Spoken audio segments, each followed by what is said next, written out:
So, Davido, happy belated birthday. This year, you found a pretty interesting way to celebrate. You jokingly asked your fans online on Twitter to donate money to you because you needed No, to no, clear no. your Yeah, Rolls Royce from a port. Is that correct? no, no. Actually, I didn't actually ask my Okay. fans to donate. I actually asked my friends, like my Okay. friends and like my colleagues. It was like a joke. I was like, "Yo, if I ever gave you a hit song, or I ever featured on your song, or if you're my friend, send me $1 million, which is equivalent to like probably like 2,200 dollars or so." So it was like a joke.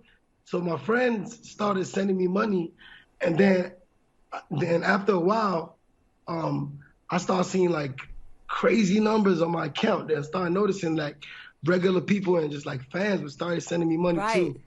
So it was just And crazy you because I ended was up just with $500,000. over like 600 and something, $602,000 or so. So it was just I was overwhelmed. I was like, I honestly, me and my friends made a bet. I was like, if I do that, I'll probably get like I was thinking I'd probably get like at most worst best case 50, $60,000. And it just showed me like because I've done a lot of charity work, like even just day to day helping people, making sure people are all right, from my friends to people I don't even know.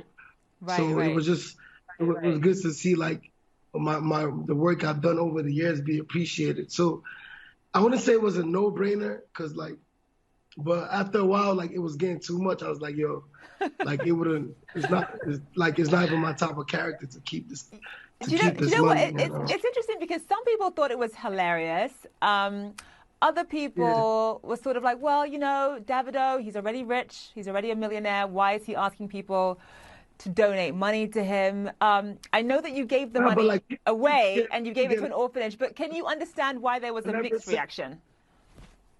But the thing is that I never said donate money to me. I said if you're my friend, it's my birthday. Like a regular person, it's my birthday. Give me money.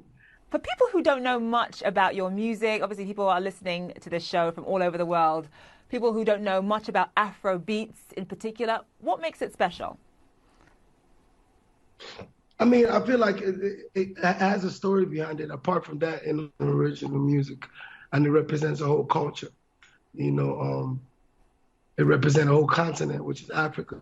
And me growing up in a little time in America, like I grew up on hip hop. I used to love hip hop. Coming back home and enjoying my music, you realize you kind of have this kind of finding in the music. Like I remember playing Afro beats when I was in Alabama in my dorm room, and like my Caucasian friends, my Black American friends used to be like, what's that?" Like, I like that sound. So I always knew that if people heard it, they'd love it. So I'm happy that, we're given platforms like this and other big platforms to showcase our music, which people are loving right now. So it's cool, man. It's a It's good you time. know what's interesting about you is that and actually a similar story with Tiwa Savage as well.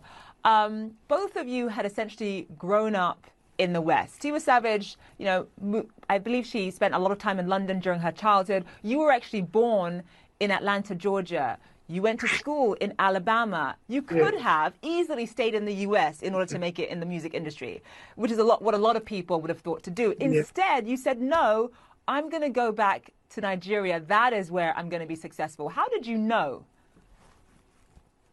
Because like I don't know, it's just different when it's different when you're doing something because everybody's doing it, and it's different when it's actually that's you. Like I used to listen to hip hop. Like I actually started out as a producer, learning how to make hip hop beats, and I was pretty good at it, making R&B records.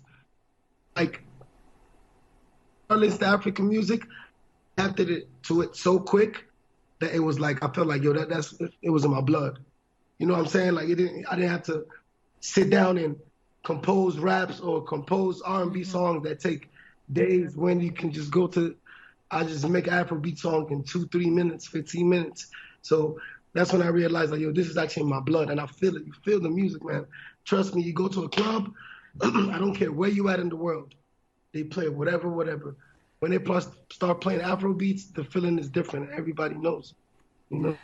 But do you think there's a ceiling in terms of how far Afrobeats music can go in the United States. I mean, I've heard other artists talk about perhaps one day we're going to see an Afrobeat musician playing at the Super Bowl. Do you think that's possible in our lifetime, or do you think there is a ceiling as to how far people like yourself and Wizkid can actually go when they make it in America?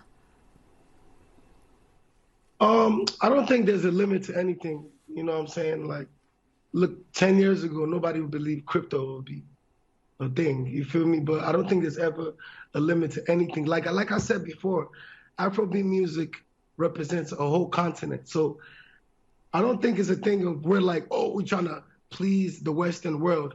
We have a whole continent that enjoys our music. You feel me? So it's really just a thing of, over in America, they love our music.